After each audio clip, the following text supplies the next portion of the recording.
मुंबई में ऐसा लगता है जैसे गजब हो गया। अभी कुछ दिन पहले ही यहाँ मस्जिद के अवैध निर्माण पर विवाद था। फसादी माहौल बनाया जा रहा था, हवाओं में नफरत घोलने की साजिश की जा रही थी, जिसे खुद मस्जिद समिति वालों ने ही अब नाकाम करने की पहल की है। हम आपको दिखाएंगे तस्वीर धारावी इलाके की उस मस्जिद की। नाम है महबूबे सुबानिया। मस्जिद में अवैध निर्माण की शिकायत थी, लेकिन मस्जिद समिति और यहां रहने वाले लोग इसे मानने को पहले तैयार नहीं थे। लेकिन पिछले कुछ दिनों में बीएमसी सख्त हुई, वैध अवैध का फर्क समझाया गया, तो शुरुआती टालम टोल के बाद मस्जिद समिति ने भी अपनी गलती मान ली। इसका नतीजा यह हुआ कि जिस अवैध ढांचे को गिराने के नाम पर पत्थर बरसाए गए थे, बीएमसी पर हमला किया गया था, उसे आज पहले हरे पर्दे से ढका गया और फिर खुद ब खुद मस्जिद वालों ने ही हथौड़ा चलाना शुरू कर दिया। अब सवाल ये कि इस मस्जिद में अवैध है क्या जिसे अब गिराया जा रहा है, तो उसे भी आप समझ लीजिए। इस मस्जिद की ये गुंबद जो 30 फीट ऊंची है वो अवैध है। इस गुंबद को अब गिराने का काम जारी है। इस मस्जिद के कुछ और हिस्से जैसे दुकानें और कुछ दूसरे निर्माण भी गैर कानूनी तौर पर बनाए गए हैं। ऐसे में अब अवैध गुंबद के बाद इनकी भी बारी आएगी। फिलहाल जिस अवैध निर्माण को जमींदोज किया जा रहा है, उस पर टीवी 9 संवाददाता राजीव सिंह की ये रिपोर्ट देखिए ग्राउंड जीरो से। मुंबई के धारावी इलाके में 2 सप्ताह पहले एक मस्जिद के डिमोलिशन के लिए पहुंची बीएमसी की टीम पर पथराव किया गया था। गाड़ियों में तोड़फोड़ की गई थी। लोग बड़ी संख्या में जो है सड़क पर उतर आए थे, जिसके बाद में लॉ एंड ऑर्डर की स्थिति पैदा हो गई थी। उसके बाद मस्जिद प्रशासन ने पुलिस स्टेशन में बैठकर बीएमसी अधिकारियों को लिखित में बात कही थी कि वो खुद आने वाले दिनों में, कुछ दिनों के अंदर जो है जो अवैध स्ट्रक्चर है मस्जिद का, उसे स्वतः डिमोलिश कर लेंगे। और इस वक्त आपको सीधी लाइव तस्वीरें मुंबई के धारावी इलाके के महबूब मस्जिद की दिखाते। आप सामने देखिए, यहाँ पर गुंबद के ऊपर आपको जो है कर्मचारी नजर आएंगे जो लगातार छीनी और हथौड़ी के जरिए गुंबद को तोड़ रहे हैं। और मस्जिद के चारों तरफ जिस हिस्से को तोड़ना है वहां पर हरे रंग का कपड़ा बांधा गया है। तस्वीरें आप देखिए, 4 से 5 लोग और भी यहाँ पर मौजूद हैं गुंबद के ऊपर, और लगातार ये तोड़क कार्रवाई जो है की जा रही है। दरअसल बीएमसी के मुताबिक जो मस्जिद बनाई गई है उसमें कुछ हिस्सा जो है अवैध है, और उसको डिमोलिश करने के लिए उन्होंने मस्जिद ट्रस्ट को पहले भी नोटिस दिया था, लेकिन शुरुआत में मस्जिद ट्रस्ट की तरफ से कोई कार्रवाई नहीं की गई। जिसके बाद में खुद बीएमसी की टीम धारावी में लगभग 2 हफ्ते पहले पहुंची थी, और उसके बाद जब यहां पर जैसे बीएमसी की टीम पहुंची, बड़ी संख्या में लोग जो हैं इकट्ठा हो गए मुस्लिम समुदाय के, और उनका कहना था कि मस्जिद जैसी जगह का डिमोलिशन नहीं होना चाहिए।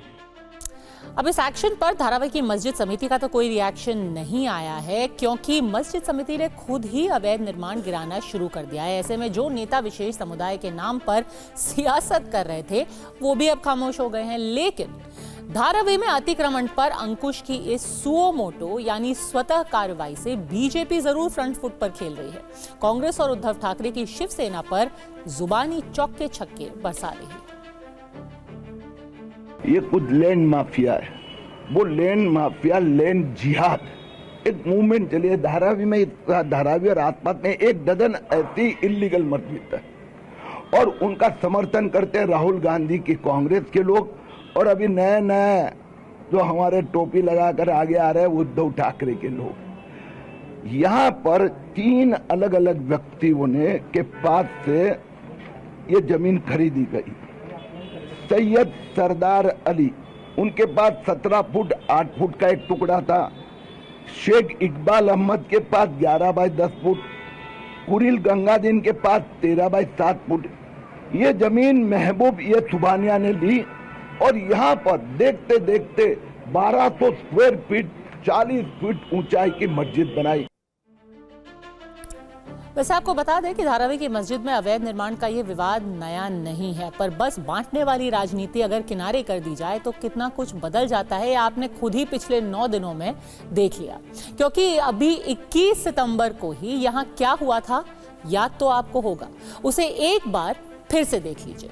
ये वो तारीख थी जब मस्जिद के अवैध निर्माण को गिराने गई हुई बीएमसी की टीम पर हमला कर दिया गया था। 21 तारीख को सरकारी गाड़ियों को तोड़ दिया गया, बीएमसी अधिकारियों को पहले घेरा गया, उनका रास्ता रोका गया। इलाके में रहने वाले मुस्लिम समुदाय के लोग बड़ी संख्या में सड़कों पर आ गए। मरने मारने के लिए बातें होने लगी। ऐलान कर दिया गया कि कुछ भी हो जाए, मस्जिद का एक ईंट वहां से नहीं हटेगा।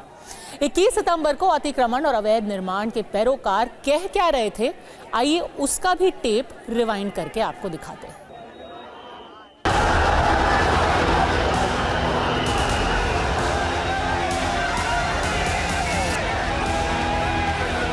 हम लोग ये मस्जिद के लिए कोर्ट में स्टे के लिए हम लोग अभी जाने वाले हैं। हर मुसलमान भाई, हर कोई भी मजहब का आदमी हो, ये मस्जिद हो, मंदिर हो, चर्च हो, गुरुद्वारा हो, कोई भी धारावी या धारावी में मुंबई में महाराष्ट्र में ये टूटेगा नहीं।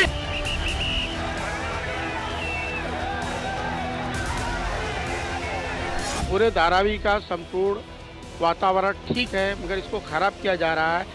और ये मस्जिद 50 साल से है, नोटिस कोई भी नहीं गई है, ना कोई इसका ऑर्डर है बीएमसी से तोड़ने का, ना इसको कोई दिखाया गया है।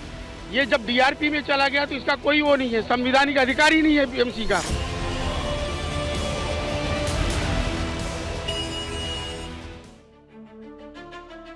नोटिस दिया गया था, मामला कोर्ट भी गया था और ये सब लोग जो वहां अपनी राजनीतिक रोटियां सेक रहे थे, इन बात को जानते थे, समझते थे। पर पिछले 9 दिन में बस जरा सी समझाइश के बाद तस्वीर बिल्कुल बदल गई। जिन लोगों ने मस्जिद के गैर कानूनी हिस्से के लिए कानून तोड़ा, उन पर कार्रवाई भी की गई है, कई उपद्रवियों को गिरफ्तार भी किया गया है। लेकिन सवाल तो ये कि इसकी नौबत आई ही क्यों? ये कहानी 20 अगस्त को शुरू हुई। तब बीएमसी ने मस्जिद समिति को अवैध निर्माण पर नोटिस भेजा था। इस नोटिस में कहा गया कि अगर अवैध निर्माण को नहीं हटाया गया तो 5 सितंबर के बाद इस पर कार्रवाई की जाएगी। बीएमसी ने मस्जिद के अवैध ढांचे को गिराने के लिए 21 सितंबर की तारीख तय की थी। 21 सितंबर को एक तरफ उग्र विरोध प्रदर्शन हुआ तो दूसरी तरफ मस्जिद समिति ने अवैध निर्माण को गिराने के लिए 4-5 दिन और का वक्त मांगा था। और अब यानी आज 30 सितंबर को खुद मस्जिद समिति ने ही बीएमसी की निगरानी में गैर कानूनी हिस्से को गिराना शुरू कर दिया। लेकिन मामला मुसलमान और मस्जिद से जुड़ा था। ऐसे में महाराष्ट्र के नेता अपने वोट की परवाह में जुबानी तीर चलाने से नहीं चुके।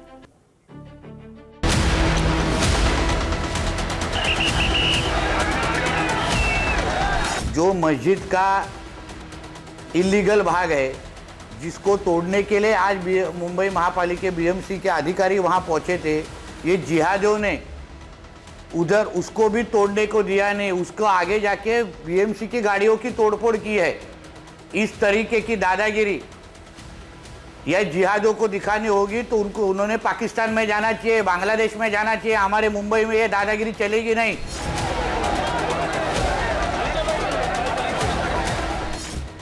जो मिंदे सरकार है, जो भाजपा सरकार है, उन्हें धारावी हो या मुंबई हो, अदानी समूह को ऐसे ही गिफ्ट करके देना है। जो एक साथ लोग आए, जो ताकत है, उसे तोड़ने के लिए हिंदू मुस्लिम वाद कैसे हो, इसी पे ये भाजपा सरकार का फोकस है। जहाँ जहाँ भाजपा हारती है वहाँ उनकी कोशिश होती है कि हारे कैसे ना, तो फिर हिंदू मुस्लिम जो एकजुट है वो तोड़ दे।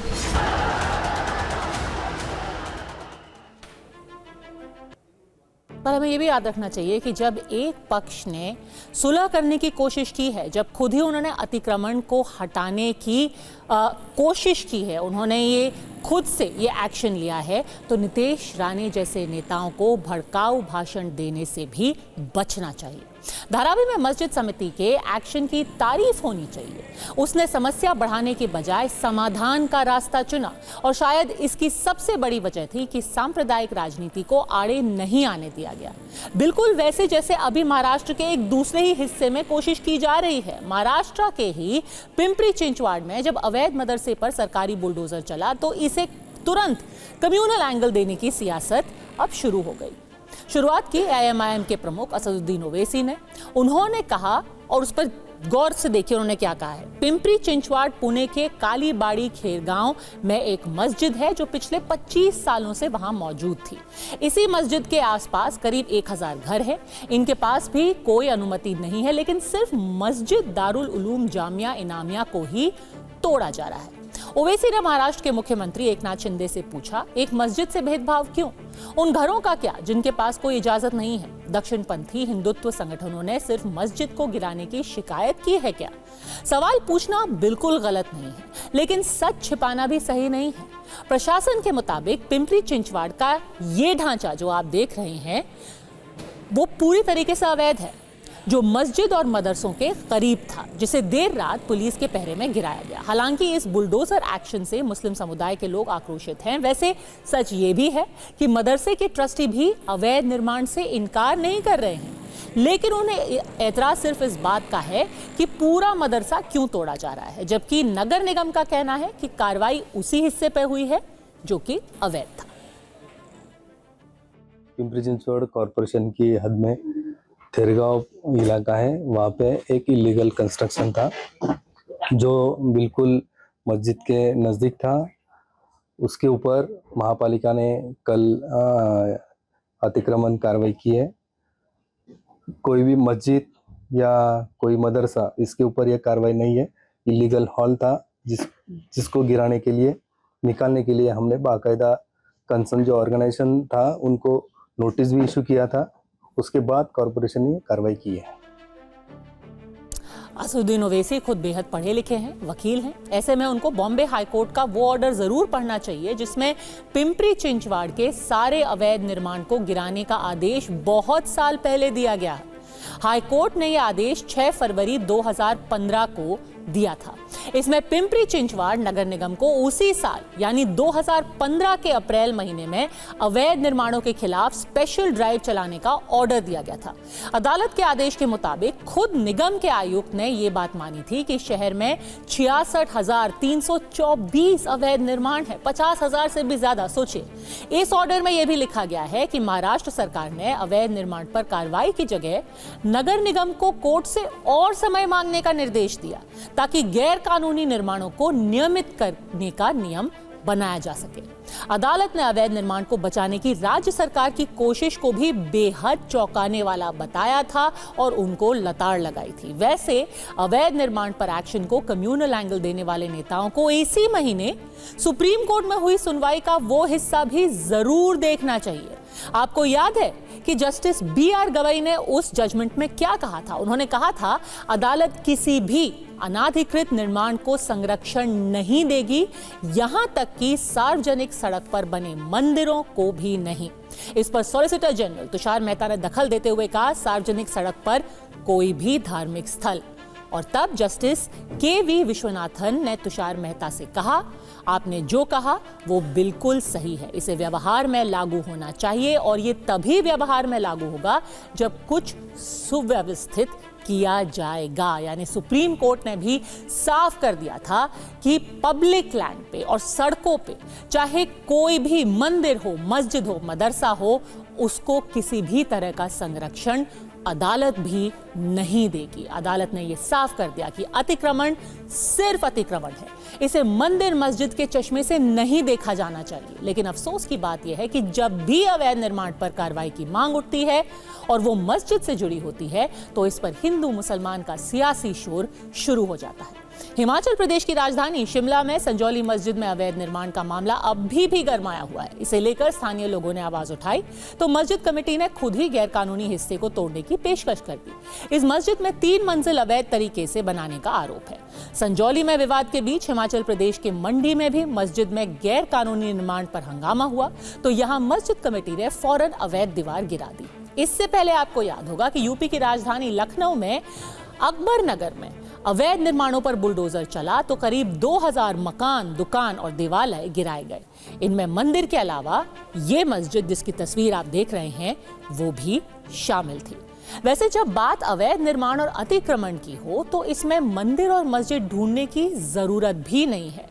क्योंकि गुजरात की राजधानी गांधीनगर में साल 2008 में करीब 80 मंदिरों के अवैध निर्माणों को ध्वस्त किया गया था। वो भी तब जब वहां बीजेपी की सरकार थी और नरेंद्र मोदी खुद वहां के मुख्यमंत्री थे। राजस्थान में भी वसुंधरा राजे सरकार के दौरान जयपुर में करीब 65 मंदिर गिराए गए क्योंकि वो सड़क के बीच बने थे। तब शहर के विकास के लिए रास्ते में पड़ने वाले देवालयों को गिरा दिया गया। इससे पहले 2008 से 2013 के बीच कांग्रेस की अशोक गहलोत सरकार में भी 32 मंदिर गिराए गए। अशोक गहलोत की पिछली सरकार में भी कई मंदिर गिराए गए क्योंकि वो अतिक्रमण था। 2022 में चूरू के सालासर हनुमान मंदिर के प्रवेश द्वार को जेसीबी से गिरा दिया गया तो इस पर जबरदस्त हंगामा हुआ था। तो देश की परवाह के लिए अतिक्रमण पर एक्शन जरूर होना चाहिए और हर नागरिक को इसका समर्थन करना चाहिए। इस पर राजनीति बिल्कुल भी नहीं होनी चाहिए। लेकिन जब नेता अपने फायदे के लिए इसमें राजनीति घुसाते हैं तो सिर्फ माहौल खराब होता है। मुंबई के धारावी में जो हुआ है वो एक शानदार उदाहरण है। जब लोग सहयोग, समन्वय और समझदारी दिखाते हैं तो कुछ ऐसा ही होता है, मामले को आराम से सुलटा लिया जाता है।